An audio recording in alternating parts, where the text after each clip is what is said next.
can see some of them are like this. Oh, let me talk. But I want to make sure that everybody in the front row gets this. She's front row too. Who could have pulled up another chair? Ripple mapping is about telling stories.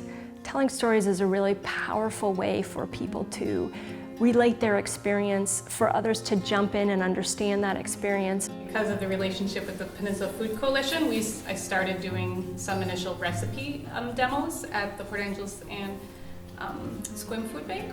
Because it's participatory, because it's creative, because it's visual, allows people to come together and really tease out the far-reaching positive benefits that their work has had in a community. Ripple mapping starts out where the facilitator asks the participants to engage in some appreciative inquiry, to pair off in groups or pairs, to ask a series of questions that get people in the storytelling mode.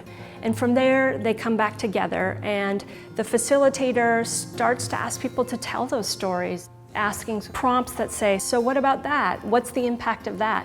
And all the while mapping it out on a large scale so that everyone can see it and participate and jump in and add and build on.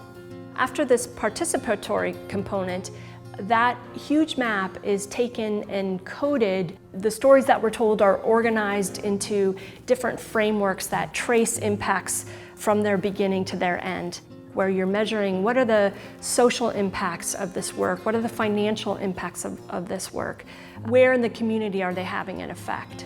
This is the moment when I go, maybe it won't work this time. Because it feels like stepping off a cliff. I mean, we have this huge piece of white paper up here, stories in your brain, and now we're going to try to make sense of it. Deborah Hansen and Rebecca Serro with WSU Extension and Lori Higgins with the University of Idaho have taken the ripple mapping technique and refined it and actually developed a manual that takes groups from start to finish through this process. The beauty of ripple mapping is that you can use it at all scales. You can use it as simply a participatory team building effort where people are taking a pause in their work and looking back at what have we accomplished so far and what are the impacts. Or you can take it all the way through the sort of data coding aspects of it to really get a sense of where the impacts are clustered. The Peninsula Food Coalition started about 3 years ago with two very forward-thinking directors of our two biggest food banks in Clallam County, the Port Angeles Food Bank and the Sequim Food Bank, bringing a group of people together to really talk about how we can interface and collaborate in our food assistance work. Northwest Harvest started Growing Connections so that we could help our partner food banks get more fresh produce to their clients. That is the goal of the program. And our first Growing Connections meeting was a result of the connection, obviously with our partner programs, but also with the two Rotary First Harvest Vista, because we were cohort members and there was already a lot of work on the ground. The work of the coalition includes gleaning, it includes farm to food bank purchases, it includes processing the abundance of food that's coming in through that gleaning program. It includes troubleshooting the transportation and distribution aspects of it. It includes networking with local tribes to ensure that healthy food is getting to the farthest reaches of our county. We've been able to garner funding resources.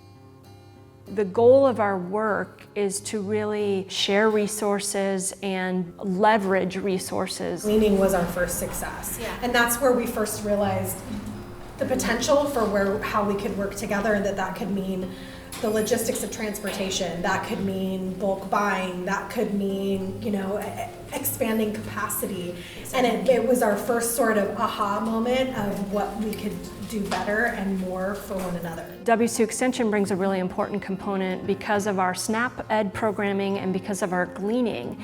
And it's really through the gleaning and this abundance of fresh produce that has become more available in the food banks that it's led to this really larger conversation around how can we interface with local farms and really use the issue of food access and food security as actually an economic development tool for our community. One of the things I'm most proud about is the work that we've done to really prioritize finding ways to purchase fresh, locally sourced produce.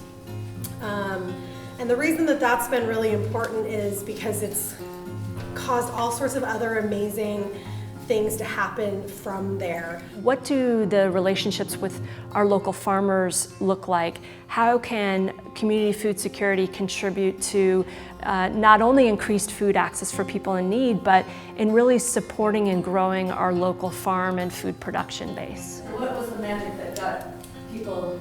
To me, it was the relationships. I mean, we could ask our tribal food bank person here why she joined the coalition. And Being united to serve all of Cullman and Jefferson County and making sure that people that needed food got it, whether they were tribal citizens or food bank citizens. But you know, Christy, what I remember you saying also was that while there had been coalitions in the past, different types of coalitions, you saw this as something that was for real.